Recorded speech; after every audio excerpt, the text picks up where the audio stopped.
നിക്ക് പോലെ ഒരു കാര്യം പറയണ്ട്. നിങ്ങളെ വീട്ടിൽ ഒരിക്കലും സോളാർ വെക്കരുത്. എന്റെ സ്വന്തം അനുഭവം കൊണ്ട് പറയാണ്. കാരണം എന്താണെന്നല്ലേ, നമ്മുടെ സ്വന്തം വീട്ടിലാണുള്ളത്. നമ്മളൊന്നൊരു മജീഷ്യനെ പരിചയപ്പെടുത്താൻ പോവാണ്. 7377 രൂപയിൽ നിന്ന് 260 രൂപയിലേക്ക് കറണ്ട് ബില്ല് എത്തിച്ച ആ മനുഷ്യനെ ഞങ്ങൾക്ക് കാണണ്ടേ? വെരി ഗുഡ്, കാണട്ടെ.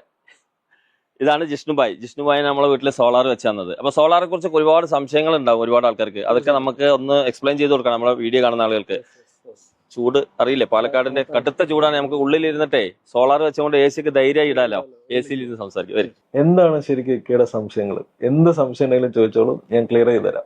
എനിക്ക് മാത്രമല്ല, നമ്മളെ വീഡിയോ കാണുന്ന പലർക്കും ഈ സോളാറിനെ കുറിച്ചിട്ട് സംശയങ്ങൾ. കാരണം നിരന്തരമായിട്ട് ഇങ്ങനെ വീഡിയോ വരികയല്ലേ, പല വീഡിയോകളും എയറിലാണ്. അപ്പൊ കുറെ കാര്യങ്ങൾ ചോദിക്കാനുണ്ട്. ഫുള്ള് നിങ്ങളെ പറയിപ്പിച്ചിട്ട് അവിടെ നിന്ന് വിടുള്ളൂ. ഒരു കുഴപ്പമില്ല.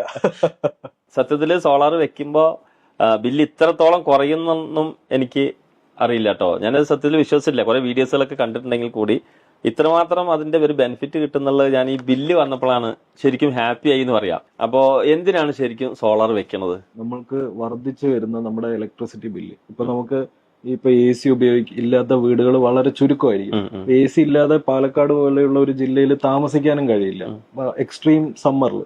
അപ്പൊ ആ സാഹചര്യത്തിൽ നമുക്ക് എ സി കൂടുതൽ ഉപയോഗിക്കേണ്ടി വരും. എ സി ഉപയോഗിച്ചാലും നിങ്ങളുടെ ഇലക്ട്രിസിറ്റി ബില്ല്, എനർജി ചാർജസ് സീറോയിലേക്ക് എത്തിക്കാൻ വേണ്ടിയിട്ടാണ് നമ്മൾ സോളാർ പ്ലാന്റ് ഇൻസ്റ്റാൾ ചെയ്യുന്നത്. അപ്പൊ ഞാൻ മനസ്സിലാക്കിയത് ശരിക്കും നമ്മളൊരു ഫ്രീ ആവുകയാണ് മനസ്സ്, അല്ലെ? നമ്മൾ വാങ്ങിയ സാധനങ്ങളൊക്കെ തീർച്ചയായിട്ടും സുലഭമായിട്ട് നമുക്ക് പറഞ്ഞ പോലെ, അല്ലെ? അതൊരു പ്രധാനപ്പെട്ട സംഭവമാണ്, പ്രധാനപ്പെട്ട ഒരു കാര്യമാണ്. അതില് ഒരു കാര്യം കൂടിയുള്ളത് എന്താ വെച്ച് കഴിഞ്ഞാൽ, ഈ എനർജി ഫ്രീഡം എന്നുള്ളത് ഈ പറഞ്ഞ പോലെ വളരെ 100% കാര്യമുള്ള ഒരു കാര്യമാണ് ഒരു സോളാർ പ്ലാന്റ് വെക്കുന്നതിന് ശേഷം. അത് എന്തുകൊണ്ടാന്ന് വെച്ച് കഴിഞ്ഞാൽ, ഇപ്പൊ ഇക്കയുടെ വീട്ടിന് ആവശ്യമായിട്ടുള്ള വൈദ്യുതി നമ്മൾ ഇവിടെ തന്നെ ഉത്പാദിപ്പിക്കുന്നത്. അതുകൊണ്ടാണ് നിങ്ങൾക്ക് ഇവിടെ ഫ്രീഡത്തോടുകൂടെ ഇത് ഉപയോഗിക്കാൻ കഴിയുന്നത്. ഇപ്പൊ അല്ലെങ്കിൽ ഇപ്പൊ 1 മണിക്കൂർ എ സി ഇട്ട് ഓഫ് ചെയ്തു എന്ന് പറയുന്ന ഒരു പ്രശ്നം വരുന്നില്ല. നിങ്ങൾക്ക് ഫ്രീഡത്തോടുകൂടെ എത്ര സമയം വേണമെങ്കിലും എ സി ഉപയോഗിക്കാൻ കഴിയും. സെൻട്രൽ ഗവൺമെന്റിൽ നിന്ന് PM സൂര്യഭവനം പദ്ധതിയുടെ ഭാഗമായിട്ട് നമുക്ക് സബ്സിഡി സ്കീമുകൾ അവൈലബിൾ ആണ്. നമുക്ക് 78,000 രൂപ വരെയുള്ള സബ്സിഡി സ്കീം നമുക്ക് നമ്മൾ അതിലാണല്ലോ ചെയ്തത്. അതെ, നമ്മൾ അതിലാണ് ചെയ്തത്. ഇതിപ്പോ 7,000 വന്നു, ഇനി 10,000 ബില്ല് വന്നാലും ഏകദേശം ഒരിക്കലും എഫക്ട് ചെയ്യില്ല. 12,000 രൂപ ബില്ല് വരുന്ന സാഹചര്യങ്ങളിൽ നമുക്ക് 5 കിലോവാട്ടിന്റെ സിസ്റ്റം മതി.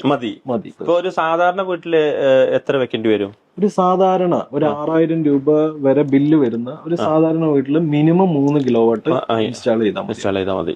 3 കിലോവാട്ടിൽ നിന്ന് നമുക്ക് ഏകദേശം 12 യൂണിറ്റ് എനർജി കിട്ടും. അല്ല, ഇത് എല്ലാവരും വെക്കേണ്ടതുണ്ടോ? ഇപ്പൊ 6,000 എന്ന് പറഞ്ഞു, ഇപ്പൊ 2,000 1000 ബില്ല് വരുന്നവർ ഇത് വെക്കേണ്ട ആവശ്യമുണ്ടോ? അല്ല, ഈ 2,000 1000 ബില്ല് വരുന്ന ആൾക്കാർക്ക് ഇത് വെക്കുന്നത് കൊണ്ട് പ്രശ്നങ്ങളില്ല. പക്ഷെ നമ്മൾ ഇത് ഏറ്റവും കൂടുതൽ ഒരു റിട്ടേൺ ഓഫ് ഇൻവെസ്റ്റ്മെന്റ് പെർസ്പെക്റ്റീവിൽ നോക്കുമ്പോൾ, ഇപ്പൊ നമ്മളിപ്പോ പൈസ മുതൽ മുടക്കി, ആ പൈസ എപ്പോ തിരിച്ചു കിട്ടുമെന്ന് ചോദിച്ചു കഴിഞ്ഞാൽ ഈ 2,000 1000 ഉള്ള ആൾക്കാർക്ക് കുറച്ച് ബുദ്ധിമുട്ടായിരിക്കും. അവർക്ക് ചിലപ്പോ ഒരു 6 വർഷം 7 വർഷത്തിനുള്ളിലായിരിക്കും ഈ മുതൽ മുടക്കിയ പൈസ തിരിച്ചു കിട്ടും. പക്ഷെ ഇപ്പൊ ഇക്കേ പോലെയുള്ള ആൾക്കാർക്ക് 8,000 10,000 ബില്ല് വരുന്നവർക്ക് ഇൻവെസ്റ്റ് ചെയ്യുന്ന എമൗണ്ട് പെട്ടെന്ന് 2.5-3 വർഷം കൊണ്ട് നമുക്ക് റിട്ടേൺ ആയി കിട്ടും. ഇനി ഇതിന്റെ ചെലവിനെ പറ്റിയാണ് പറയാൻ പോകുന്നത്. എനിക്ക് ചെലവായത് ശരിക്കും ഒരു 3,30,000 രൂപ ചെലവ് വന്നു 5 കിലോ വാട്സിന്, അല്ലെ?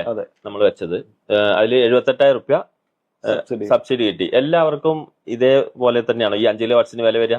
ചെറിയ വേരിയേഷൻസ് ഉണ്ടാവും. അതിപ്പോ എന്താ വെച്ച് കഴിഞ്ഞാൽ, ഇപ്പൊ ഇക്കയുടെ അവിടുത്തെ സൈറ്റ് കണ്ടീഷൻ അനുസരിച്ച് കൊണ്ടാണ് ഈ ടോട്ടൽ പ്രോജക്ട് കോസ്റ്റിൽ വേരിയേഷൻ വരുന്നത്. ചിലവിടെ വളരെ ഈസി ആയിരിക്കും. നോർമൽ ഒരു ഫ്ലാറ്റ് റൂഫ് കണ്ടീഷനിൽ നമുക്ക് ഈ പ്രൈസിന് ചെയ്യാൻ പറ്റും. പക്ഷെ അതേസമയം ചില സ്ഥലങ്ങളിൽ നമ്മൾ പോകുമ്പോൾ, ചില സൈറ്റിൽ നമ്മൾ പോകുമ്പോൾ മുകളിൽ ഷീറ്റ് റൂഫ് ഇട്ടിട്ടുണ്ടാവും. ചിലവിടെ സ്ലോപ്പ് ആയിരിക്കും. മുകളിൽ കയറി ചെല്ലാനുള്ള ഏണിയോ ആക്സസിബിലിറ്റി ഒന്നും ഉണ്ടാവില്ല. അപ്പൊ അങ്ങനെ വരുന്ന സമയത്ത് അതിന് ചെറിയൊരു കോസ്റ്റ് അഡീഷണൽ ആയിട്ട് വരും, മാറ്റം വരും. ഇപ്പൊ ഈ വീഡിയോ കൊണ്ട് ആളുകൾക്ക് ഗുണം ഉണ്ടാവണല്ലോ. തീർച്ചയായിട്ടും. ഇപ്പൊ നമ്മള് ഫസ്റ്റ് ഇൻവെസ്റ്റ്മെന്റ് ചെയ്യാൻ കഴിയാത്തവരുണ്ടാവും, ആഗ്രഹം ഉണ്ടാവും സോളാർ വെക്കണം, കറണ്ട് ബില്ല് കുറയ്ക്കണം എന്നുള്ളത്. അങ്ങനെയുള്ളവർക്ക് എന്ത് പ്രൊജക്റ്റ് ഉള്ളത്?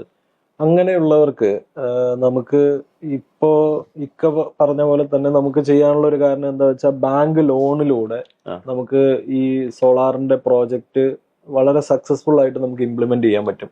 ഈ ബാങ്ക് ലോണിന്റെ ഒരു അഡ്വാൻറ്റേജ് എന്താന്ന് വെച്ച് കഴിഞ്ഞാൽ, എല്ലാ നാഷണലൈസ്ഡ് ബാങ്കുകളും ഈ സോളാറിന്റെ പ്രോജക്റ്റിന്, ഈ PM സൂര്യഗർ സബ്സിഡി പ്രോഗ്രാമിന് 7% പലിശ നിരക്കില് സോളാർ സ്ഥാപിക്കാനുള്ള പ്രോഗ്രാമുകളുണ്ട്. അത് നമുക്ക് ഉപയോഗപ്പെടുത്തിക്കൊണ്ട് ഒരു കസ്റ്റമർക്ക് ഒരു ഹ്യൂജ് ഇൻവെസ്റ്റ്മെന്റ് ഇല്ലാതെ തന്നെ ഒരു മിനിമം ഒരു 10,000 രൂപയോ 15,000 രൂപയോ ഡൗൺ പേയ്മെന്റിൽ നമുക്ക് സോളാർ ഇൻസ്റ്റാൾ ചെയ്ത് കൊടുക്കാനും കഴിയും. അതിന് പുറമെ നമുക്ക് സബ്സിഡിയും മേടിച്ചു കൊടുക്കാം. അപ്പൊ കേരളത്തിൽ എല്ലാവരുടെയും ചെയ്ത് കൊടുക്കണ്ട? കേരളത്തിൽ എല്ലാവരുടെയും ചെയ്യുന്നുണ്ട്. നമ്മള് എല്ലാവർക്കും ഉള്ള ഒരു ടെൻഷൻ എന്താന്ന് വെച്ച് കഴിഞ്ഞാൽ ഒരു സോളാർ പ്ലാന്റ് ഇൻസ്റ്റാൾ ചെയ്തതിന്റെ സർവീസിന്റെ പിന്നാലെ നമ്മൾ ടെൻഷൻ അടിച്ച് നടക്കണമെന്നുള്ള. ഈ സോളാറിന്റെ നമ്മൾ ഇവിടെ സ്ഥാപിച്ചിരിക്കുന്നത് 5 കിലോ വാട്ടിന്റെ സോളാറിന്റെ ഓൺ ഗ്രിഡ് പവർ പ്ലാന്റ് ആണ്. അപ്പൊ ഈ ഓൺ ഗ്രിഡ് പവർ പ്ലാന്റ് ആയതുകൊണ്ട് തന്നെ ഇതിനകത്ത് ബാറ്ററി ഇല്ല. അപ്പൊ ബാറ്ററി ഇല്ല എന്ന് പറയുമ്പോൾ തന്നെ അതിനകത്ത് ഒരു 90% സർവീസ് ഇല്ല. അപ്പൊ സോളാർ എങ്ങനെ ഇൻസ്റ്റാൾ ചെയ്യണം, സോളാർ കൊണ്ടുള്ള ഗുണങ്ങൾ എന്തൊക്കെയാണ്, സബ്സിഡി, ലോണ് കാര്യങ്ങളൊക്കെ കുറിച്ചിട്ട് മനസ്സിലാക്കിയിട്ടുണ്ടാവും വിചാരിക്കണോ. ഇനി അതിന് പുറമെ എന്തെങ്കിലും സംശയങ്ങൾ ഉണ്ടെങ്കിൽ ജിഷ്ണുഭായിനെ വിളിച്ചാൽ മതി. ജിഷ്ണുഭായി അടിപൊളിയായിട്ട് വന്നിട്ട് നിങ്ങളെ വീട്ടിൽ ഇൻസ്റ്റാൾ ചെയ്ത് തരും. ധൈര്യമായിട്ട് വിളിച്ചോളിയും, കാരണം നമ്മള് ഭയങ്കര ഹാപ്പിയാണ് ഇത് വെച്ചതിൽ. ഓക്കെ, അപ്പൊ നിങ്ങൾ വന്നതും എല്ലാം ചെയ്തതും രണ്ടാമത് ഇതെല്ലാം ഇൻസ്പെക്ഷൻ ഒക്കെ വന്നതിൽ വളരെ സന്തോഷമുണ്ട്. Okay, thank you.